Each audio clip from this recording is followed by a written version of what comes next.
to So engage people. so basically, being able to show on social media that you have a community around you is huge when it comes to your viability for different jobs and projects. Mhm.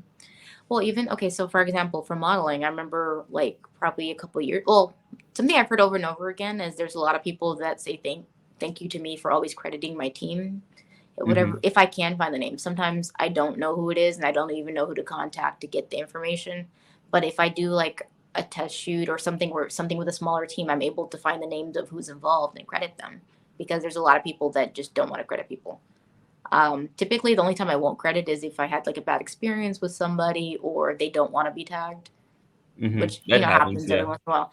But for the most part, I pretty much credit every single person that I work with if I can, just Hmm. because you want to credit people for their work. They're gonna remember, hey, I've had people from like 4 years ago be like, oh my god, hey, I have a job for you, and thank you for always crediting me.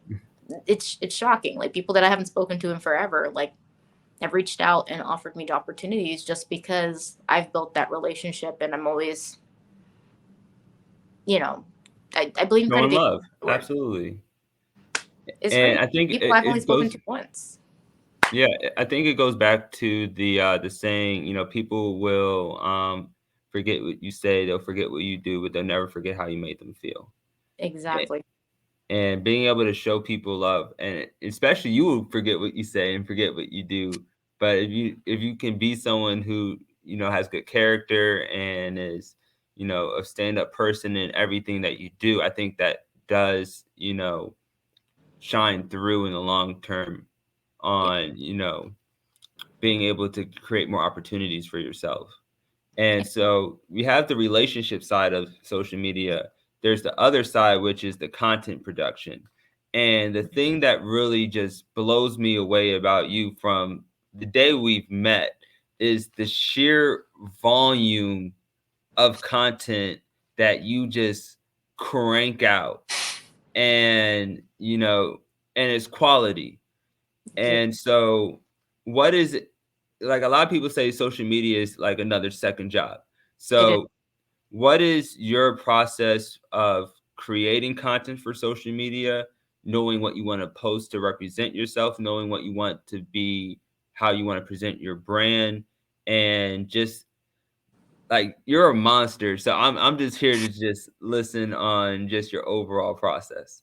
Thank you. Honestly, there's no process. It's kind of random, but as far as content purposes, like if I'm going out, I try to always get content. Like if I'm at a restaurant or if I'm eating, I try to always get Hmm. content of that because I feel like on TikTok, people like more of the personal side. So I post all that stuff. Hmm. On Instagram, it's obviously more professional stuff, but there's really no, like, yeah, there's no process. Pretty much it's just try to keep quality, make sure there's good lighting. Hmm. If you don't have lighting equipment, the sun's free. No, I'm serious. No, It absolutely.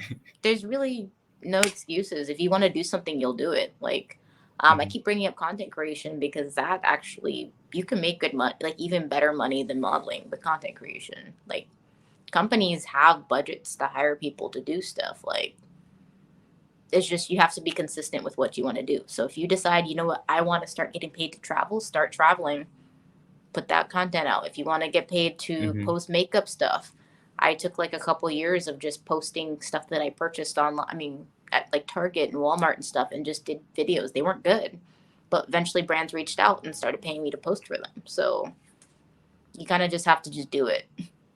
Look, Absolutely. save examples and just do it. Yeah, and I think that's something I agree with completely. The most important thing is I always say is to start, Mhm. even if it doesn't always look the best, because over time you can always improve. But getting in that rhythm is super important. And I love how you said having clarity on, what you want to be known for and everything like that, because I think that's super impactful as well. Like it's a crazy. I'm so proud because what are you at like now on TikTok? I think you're at like 40 something now, right? Is that about correct? Yeah. Yeah. So yeah, I think you're at 40. I think I can see with the volume that you post, you shooting up to like 100. That's Um, cool. pretty much within like a year. I may be wrong, but I was right about telling you to go on TikTok, if you remember that. So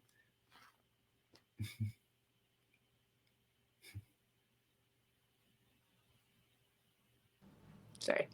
no, you're fine. Sometimes you gotta do that. But yeah, I think I can easily see you hitting 100 with the Thank you. volume that you post on TikTok. Super proud of you for actually just Thank you. doing it from, when that opportunity to hop on that trend and get that base following was available as well. Thank you. It's been a helpful platform because the amount of brands that have reached out to send me products just based off of like the random videos that I put out has been really good. Mm-hmm. Like it's just you really just have to do it. Like anybody can do it. It's just a matter of you have to be consistent. Like I am Mm-hmm. constantly shoveling out stuff, whether it's older or newer, whenever, because Mm-hmm. TikTok likes the volume. So like let's say I post 30 videos. Obviously that sounds like too much. Eventually one of them's gonna do really well, and then that pushes the views to the other videos and stuff. And then sometimes people will come and follow me on Instagram or follow me on YouTube based off of something that they saw that they liked. And are you talking about 30 videos and what time period? I'm just posting. You don't even care. You're just like, we're just gonna post, and we're posting everything. Yes, lately what I've been finding is if I post late at night, I wake up and like a video might do pretty well. So it's like kind of random. Okay. I think it's because a lot of people on my page are from other states. So if they're just waking up or they're getting ready their kids for school or getting ready for work, people are online and stuff like that. Okay, awesome. And what would you say, I guess my last, social media question I have is, what would you say is the most helpful platform that you have currently when it TikTok. comes to your overall career?